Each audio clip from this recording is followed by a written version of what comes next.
ملګرو السلام علیکم ورحمت الله وبرکاتو. الله تعالی دې وکړي ستاسې هم زموږ په شان روغ رمټ او په صحت منظم یاست. زه دا د نن یو ځل بیا ستاسو په وړاندې له یوې نوې ویډیو سره حاضر یم. په دې ویډیو کې یوه ملګرې پوښتنه کړې ده چې عبدالافغان نومیږي. هغه دا ویلي دی وایي سلام علیکم روجانه، د خدای په لحاظ یو مزاحم نفر دی، هر وخت ماته زنګونه او میسیجونه کوي. موبایل خو مې بلاک لیست ته اچولی خو پیامونه راته کوي. نو دی وایي له دې سره زه څنګه کړنه ترسره کړم چې دی و ماته بیا زنګ ونه وهي. د دې لپاره په موبایل کې دوه شیان استعمالیږي، یو سیده کال فارورډ او هم یو سیده کال ډایورټ. د دواړو یوه معنا ده، د یوه شي کار دواړه کوي. یعنی دغه ملګري چې کومه غوښتنه کړې ده چې دا کس موږ تنګوي، له دغه څه څنګه ځان خلاص کړو. د دې ډېرې لارې چارې دي، خو اولنۍ لاره چاره یې دا ده که چیرې دی ښکنځلې کوي نو د ده لمبر چې ده هغه بلیک لیست ته واچوه، یعنی ور باندې که چې بلکل و تا ته ټلیفون رانیسي.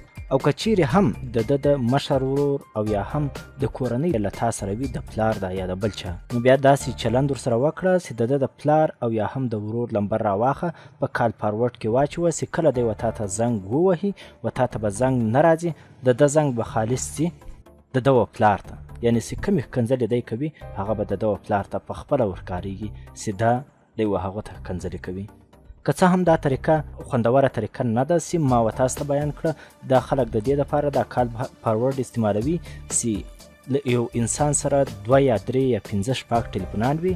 نو 15 سره ټلیفونان خو یو کس نسی ګرځولی، نو له دې وجې 15 سره سیمان و یو موبایل ته هم اړولی سي. یعنې 15 سره سیمان به په جیب کې وي، لیکن ټلیفون به د 15 سرو ټلیفونان به خالص پر دا یو لمبر چې کوم تاسې په ټلیفون کې اچولی وي پر هغه لمبر باندې و درته راځي. یعنې د 15 سیمانو ټلیفونان به یوازې پر یوه سیم باندې راځي، که څه هم هغه سیمان د ده سره فالتو په جیب کې پراته وي او د ده په موبایل کې ځای هم نه وي.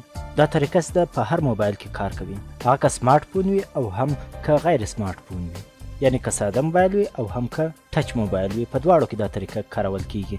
د دې لپاره به تاسې و دغه فون ته راسئ او هم دا به کلیک کړئ، دلته تاسو ته او هم پر مور باندې به تاسې کلیک وکړئ. چې کله پر مور کلیک وکړئ دلته دا سیټینګ لیکلی ده، سیټینګز به تاسې پسې ووهئ. د ټولو موبایلانو همدا یوه طریقه وي، دا د هغه موبایلانو چې ټچ وي، او که چیرې ټچ نه و ساده موبایل و، په ساده موبایل کې دې بیا و سیټینګ ته ولاړ سي او هم دلته دې و کال سیټینګز ته ولاړ سي، په هغه ځای کې دې دا ترتیب ورسره وکاروي. په ټولو موبایلانو کې که چیرې اول وار و ده ته ټلیفون رالی دی ور بلاکوي نو کال بلاکینګ دې ووایي، د ده لمبر دې ور بلاک کړي چې بلکل د ته بیا ټلیفون نه راځي. او که له هغه پرته دی غواړي چې د ټلیفون و ده ته د هغه کس ټلیفون و ده ته راسي خو دی یې نه کړي پورته او یا هم یې کاټ کړي یا بزي سي، نو د ده ټلیفون به خاص د ده پلار ته ځي. هغه ترتیب دا ده چې مور سیټینګز ته په تاسې راسئ، د په مور سیټینګز کې کال فارورډینګ لیکلی ده. کال فارورډینګ څه معنا؟ کال خو په خپله ټلیفون ته ویل کیږي او هم فارورډینګ یعنی مخ ته وړل، یعنی که چیرې تا ته ټلیفون رالی ته کاټ کړي او یا هم بزي او یا هم ستا ټلیفون کار نه کوي، د ده ټلیفون چې ده هغه به ستا و بل نمبر ته ځي او یا هم به د ده پلار ته چې څوک تا تنګوي هغه ته ټلیفون ورځي. کال فارورډینګ دا د ما ووهل. دلته چې ده دوه شیان رااوړی وي، وایس کال او هم ویډیو کال. وایس کال چې کله تا ته ټلیفون راسي کار کوي، ویډیو کال چې کله دی تا ته ویډیویي کال کوي هم دا د ویډیویي کال لپاره استعمالیږي. زموږ وایس کال په کار په دغو کې دا 4 شیان راواړوي. په دا 4 شیانو کې اول یو څه الویز فارورډ، یعنی چې همیشه مخ ته ولاړ سي. دلته ستاسو هر لمبر ور اچولی وي پر هغه لمبرو باندې به و تاسو ته زنګ راځي، او هم دلته به چې هر لمبر تاسې انتخابوئ هغه تاسې انتخاب کولی سي. د بیرته ختمېدو خو زما نه ده په کار، بیرته مې ختم کړ. او هم فارورډ وین بزي، کله تاسې مصروف یاست دا ستاسو ټلیفون بلې خواته ځي. مثلا یو څوک تاسو ته زنګ ووایي، تاسې مصروف یاست په دې حالت کې، ستاسو ټلیفون و بل چا ته ځي، یعنې ستاسې و ابل سیم ته ټلیفون درځي، هغه به دا تاسې ووهئ.